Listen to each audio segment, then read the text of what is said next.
Welcome back, everyone, to Global War 1936, Operation Underworld. And we've got quite the turn ahead of us as Japan is going to declare war on China.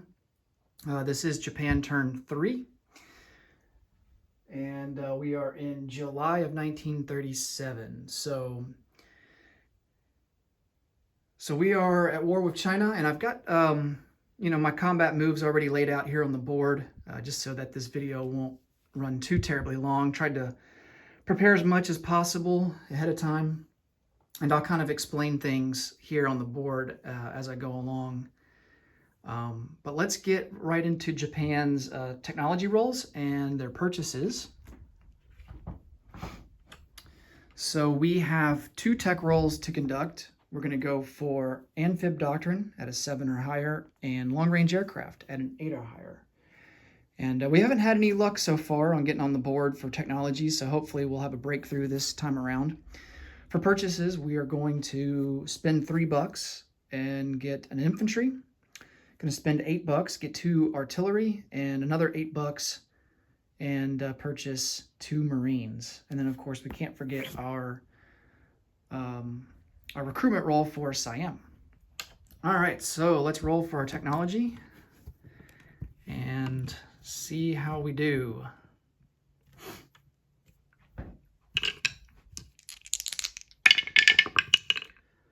All right, 50%. We get 1, and that is going to be long-range aircraft. All right, so we move up to stage 1 on that. Kind of would almost prefer amphib doctrine, and the reason for that is because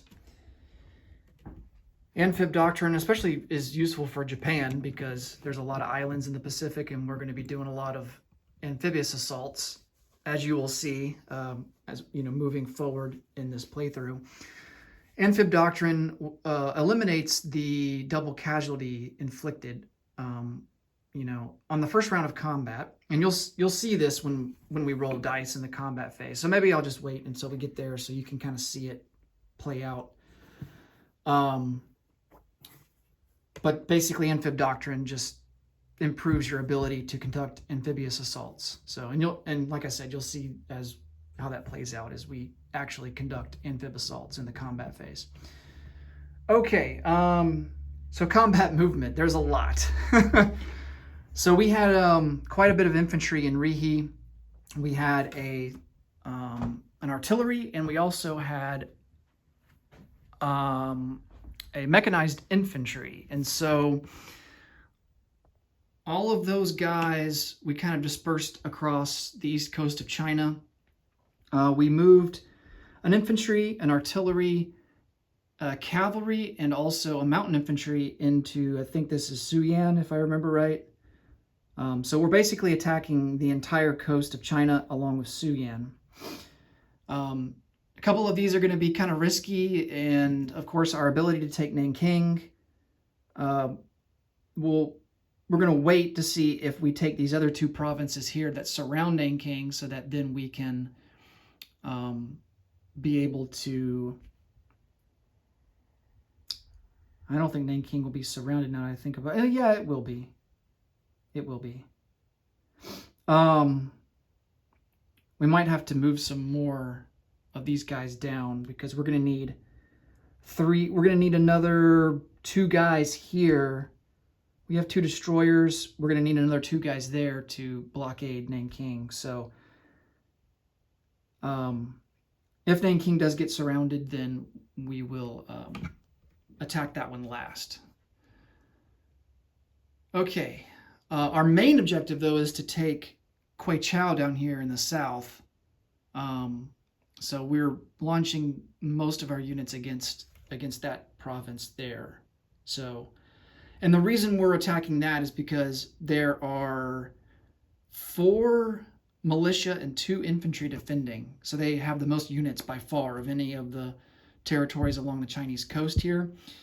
And what happens is with this warlord is it will automatically by default align with the KMT. And after we finish all of our combats here in China. So when Japan declares war on China, what happens is that all these warlords will align with either the CCP or the KMT. And so any warlord that directly borders the KMT and does not border the CCP will automatically align with the KMT. So Yunnan and Kweichow would immediately align with the KMT, and then the rest of these warlords here, we have to roll for to decide randomly which Chinese faction they align with. So we'll do that there at the end of the combat phase to determine that. But that's why Japan has decided to really go after Kweichow, because we don't want the KMT to get those free troops. All right, so that's kind of the strategy and thinking behind that. We've also spread out our Air Force. So we have a tactical bomber in Suyan, and I've put the range that they have left here with these marked numbered dice here. We got a fighter in this northern coastal KMT territory. I forget what it's called. A fighter in Nanking, and then another fighter there in the southern territory, there on the coast. And then 2 tactical bombers and a fighter assisting the assault into Kweichow. And then we also have shore bombardments. So heavy cruisers, battle cruisers, and battleships can assist in amphibious assaults via shore bombardment, and they have designated roles that they can conduct in order to see if they succeed in that. If they do succeed, the defending units do not get to fire back. They are immediately destroyed and removed from the board. So Japan's hoping for some luck with those roles. And to be honest with you guys, I don't really have much luck with shore bombardment. It's just bad. So I don't know what it is, but it rarely seems that I ever hit with those. So, but we'll see if our fortunes can turn around here this time around. Okay, we got a lot of rolling to do, so let's get right into it. And I think we'll resolve from north to south, I guess.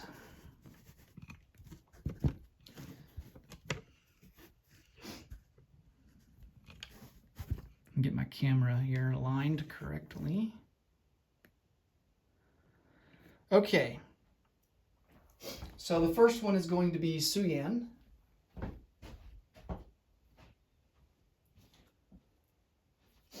Just making sure I got all the units accounted for here.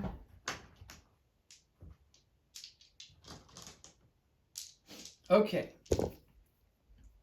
So we have an artillery first strike.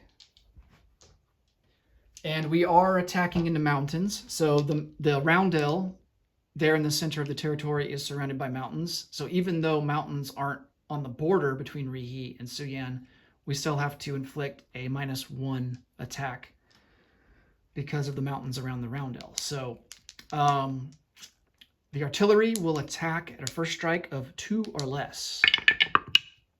Oh, that's a good start. Hopefully that's a good omen for Japan moving forward. So we do hit on our artillery first strike, and as a result, the CCP immediately loses one of their militia, and that militia does not get to fire back.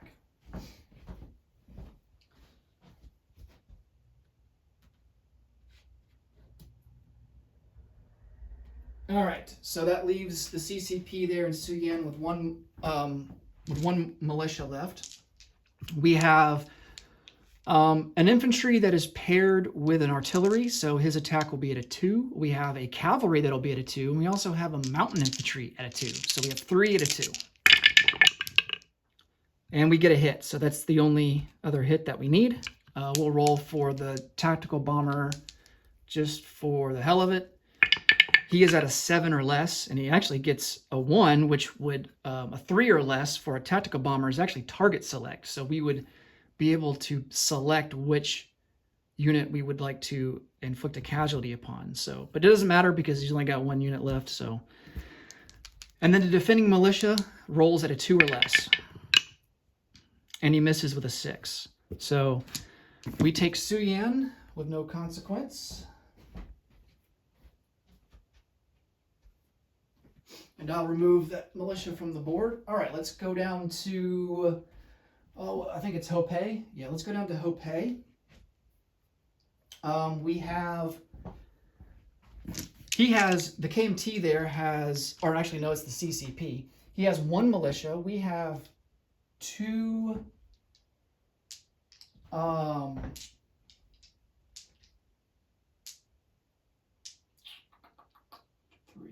we have two infantry and one shore bombarding heavy cruiser. Okay, so heavy cruisers shore bombard at a 2 or less. So let's see if we can hit with this. Nope, we roll a 4. Okay. All right, we got two amphib assaulting units here in Hope. They are infantry, and they will assault at a 2. I don't believe there's any terrain. Yeah, there's no terrain debuffs for these guys here, so. Oh, okay, we get a 2, so we get our hit. That's fantastic. Now, this is where amphib assault for the defense becomes important. Okay, if you don't have amphib doctrine, if this militia hits, we lose both of our infantry. Okay, so in the first round of combat, amphib assaulting units suffer double casualties. Okay, so, but if you do have amphib assault doctrine, it eliminates that. Now, Marines aren't subject to that rule. Okay, on the first round of combat, they do not suffer double casualties, whether you have amphib doctrine or not. Okay, so that's the special ability for Marines. Okay, so if this militia hits here, we have to lose both of our infantry, and we don't take the territory. Okay, and he misses with a 10. So, all right, good luck there. So we take Hope.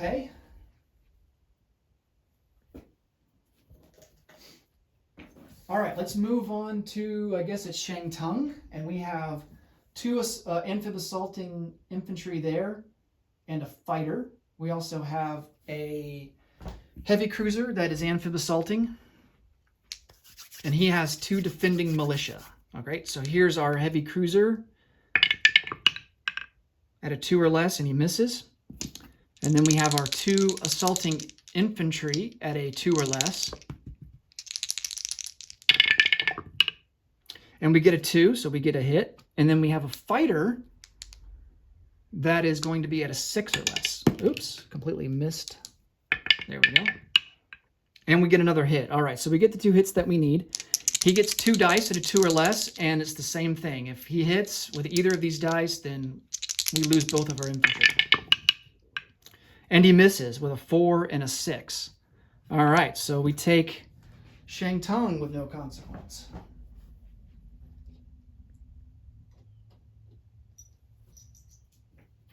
We are getting lucky so far. Okay, now let's move on to, I believe this is Hunan. Yeah, Hunan. And it's the same deal. We are amphib assaulting with a heavy cruiser, and then we are shore bombarding with a heavy cruiser, and then amphib assaulting with 2 infantry, and also assisting them is a fighter. All right, so let's roll for the heavy cruiser. Ugh, 12. Definitely not what we wanted there. And then 2 infantry at a 2 or less. And no luck there. Okay, and then we get the fighter. Maybe we can salvage this and get at least 1 hit. And the fighter does get a hit, so he rolls a 6. We needed a 6 or less. And then he's got 2 militia at a 2 or less. And he misses with an 8 or a 9. Or 8 and a 9. So he loses 1 militia. And he will have 1 militia remaining. But now we don't suffer double casualties. So our troops have landed on the beaches and no longer suffer double casualty. So the shore bombardment's done. That's only on the first round. So we have 2 infantry and a fighter still to roll for. So 2 infantry at a 2 or less. Almost. But misses on both ends there. And then the fighter at a 6 or less. And we get a hit with a 5. So we get the hit that we needed. And then the one militia at a 2. And he misses with a 9. Okay. I bet the KMT is questioning why they even put troops there now. But I think, you don't want to just give it to the Japanese for free. So I understand why they put stuff there. Okay. Now, oh yeah, I forgot to mention, we do take the island of Hainan for free. There's no one there. We did send 1 infantry to take that, uncontested. And then I think the only thing we have to roll for, well, we can roll for Nanking, I guess.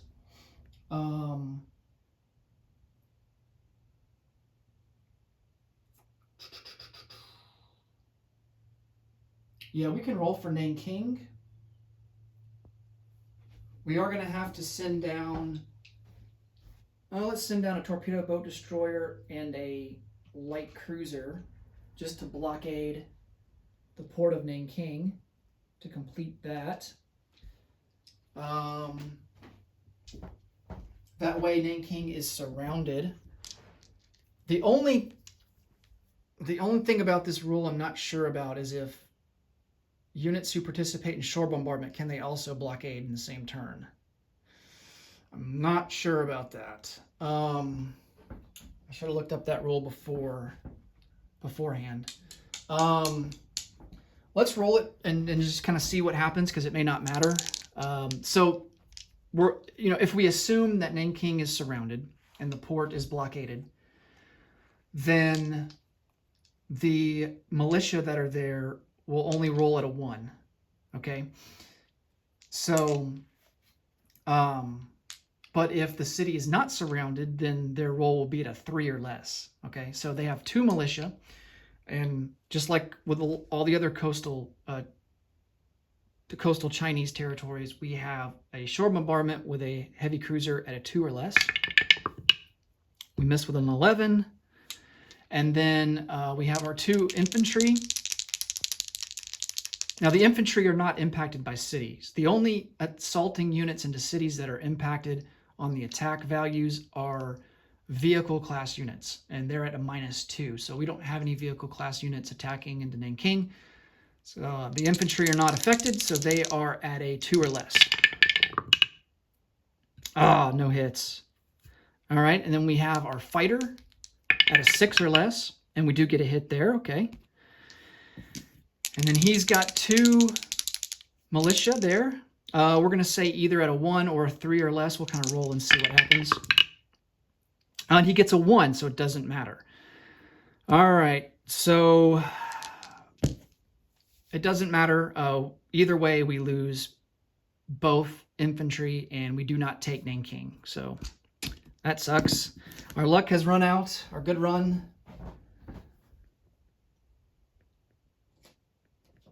And we will have to wait to take Nanking next turn. Okay. Let's see. We have Kweichow still to resolve. And there we have 2 battleships and a battle cruiser for shore bombardment. So 2 battleships are at a 4 or less. Oh, no hits. I'm telling you guys, I'm most unlucky at shore bombardment. All right, and then we got a battle cruiser, which is at a 3 or less. Of course, it's a 12. Why wouldn't it be? Just to rub it in, You have the worst luck with shore bombardment. So I'm going to give you a 12 just to stick it to you.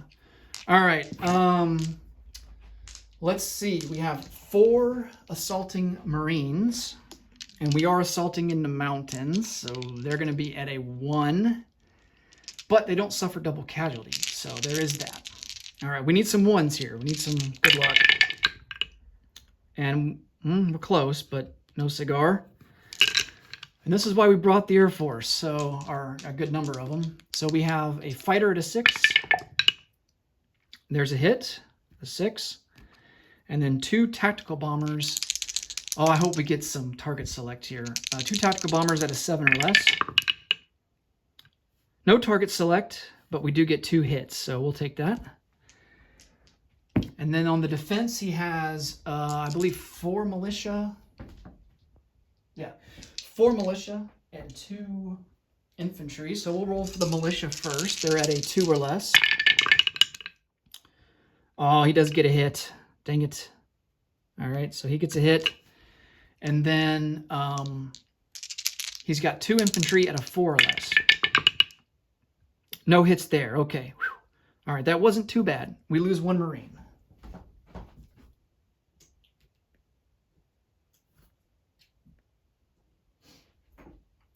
Okay, on to round 2.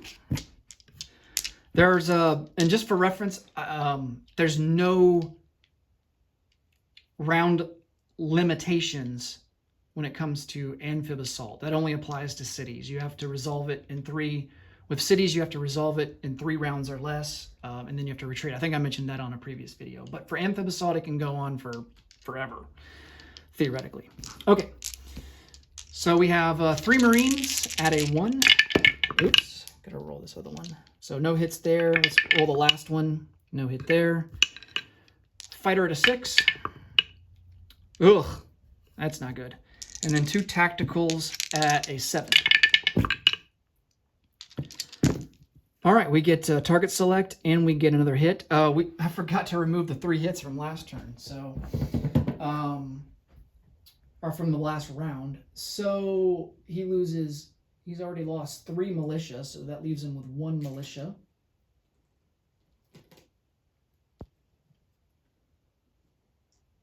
Okay.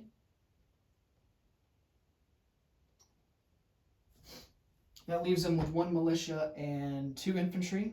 We already have 2 hits, so the target select doesn't really matter because he's gonna lose an infantry regardless. All right. So we get the defense back. Militia at a 2. That's a miss. And then 2 infantry at a 4. Oh, wow. Both misses. All right. So he is now down to 1 infantry.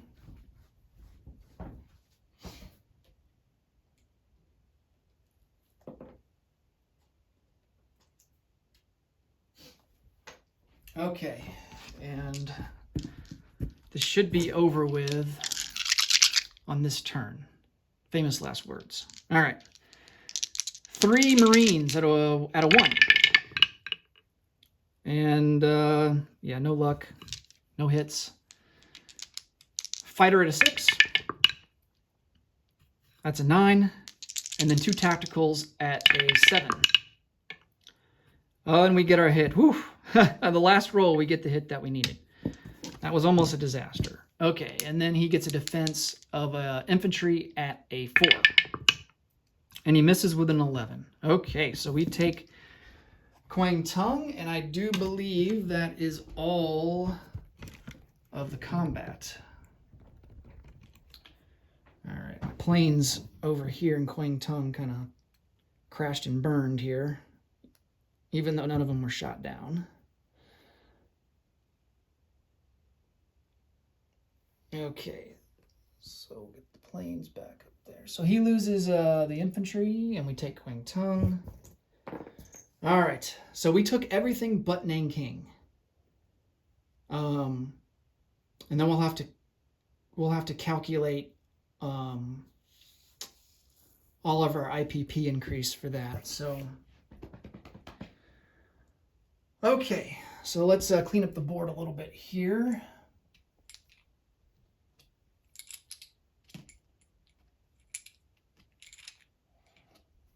Get all these attack markers off. And place down some roundels. And there goes the planes again. And Sheng Tung. And then Hopei, Beiping, and Suyan.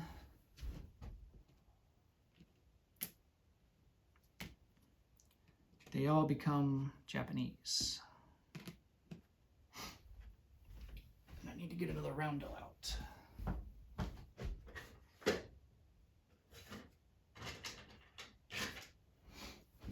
All right, so all in all, I mean, I'm pretty if I was a Japanese player playing against, you know, other people, I'd be pretty happy with the results of that round for Japan. Pretty successful. I mean, we could be greedy and be like, oh, you know, I wish we'd have taken Nanking, but I mean, all in all, that was a really successful turn, especially considering how spread out we were, and we just kind of dispersed everybody along the coast of China. We can always take Nanking next turn, so it's not a huge deal. All right, so we got to get these planes. We're going to move on to the non-combat phase, and we got to get these planes situated back to their home bases. So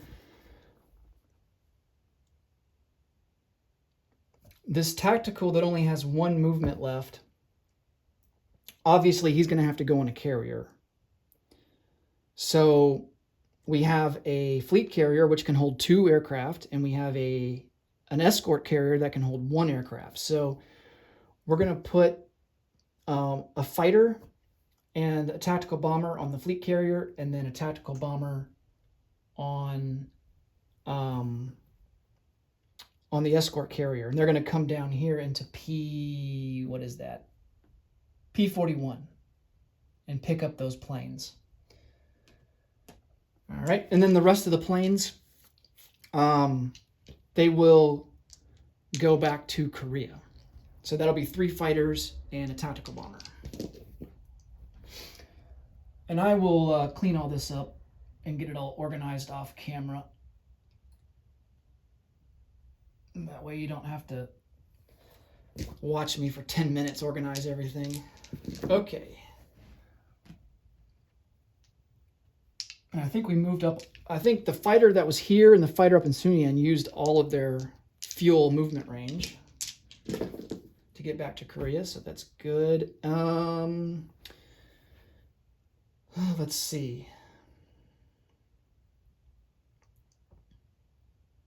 Yeah, we're just going to move this fleet marker down and add all of these guys onto the board here.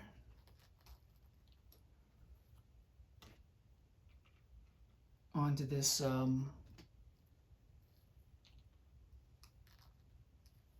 plate.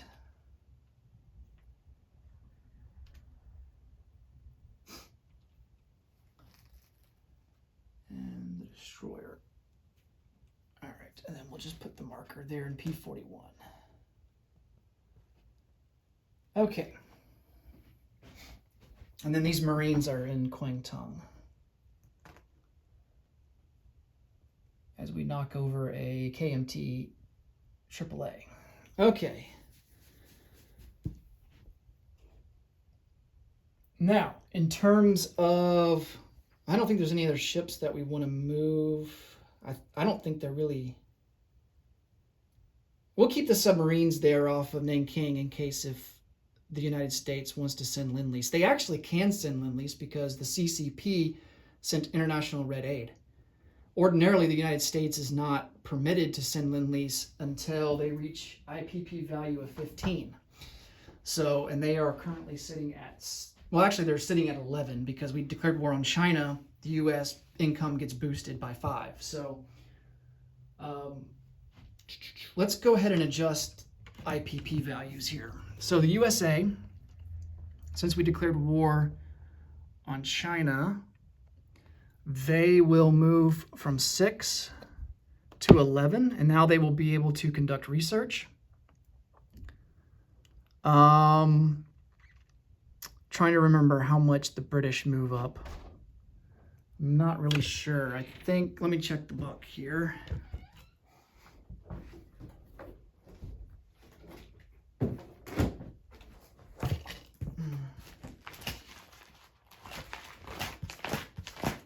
I can never remember.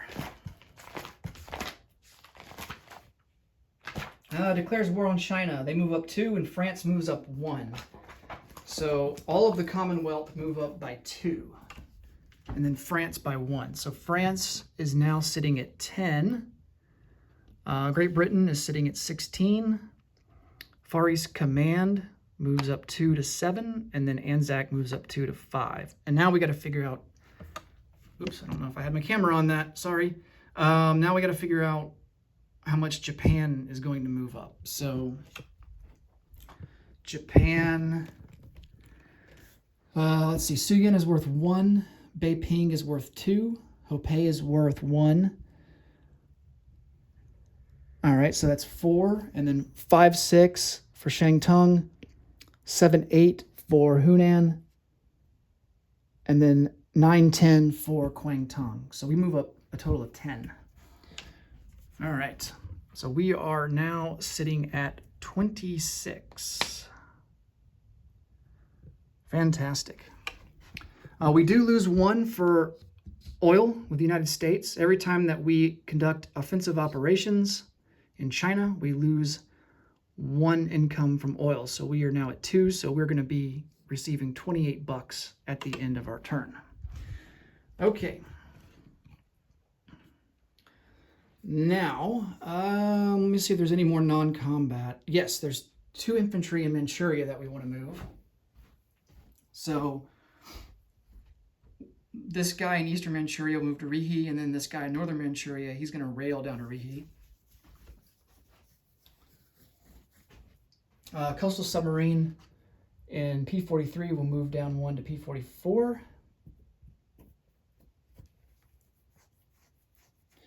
The coastal submarine in P-41 will move down 1 into P-50. And I believe that's going to be all. Okay, let's place down some units.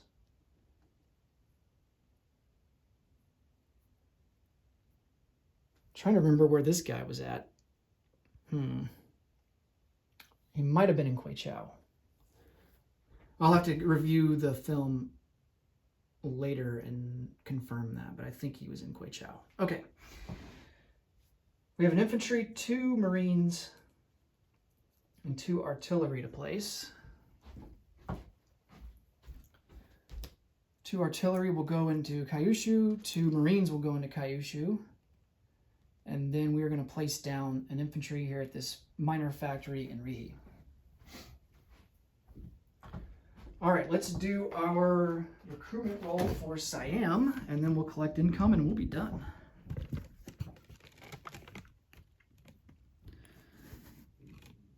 All right, so we need a 1 for Siam. Oh, almost. Just missed. All right, so Japan will collect. Oh yeah, we get extra bonus income. I forgot about this. We get extra bonus income for Chinese territory. So right here, islands/China, we get an extra bonus, and that there's 6 territories that apply to that bonus, and it's Beiping, Hopei, Shantung, Nanking, Hunan, and Kwangtung. So we have 5 out of the 6. So we get a bonus of 5 for that. Hopefully next turn we'll get the full bonus of 6. So add 5 to the default of 26. Well, actually 28, because we get 2 oil from the United States. So 28. And then add another 5, we will end up with 33.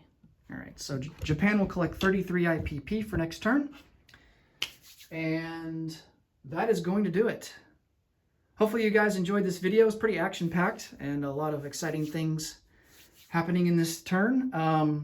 Next up will be the Commonwealth. And until next video, take care.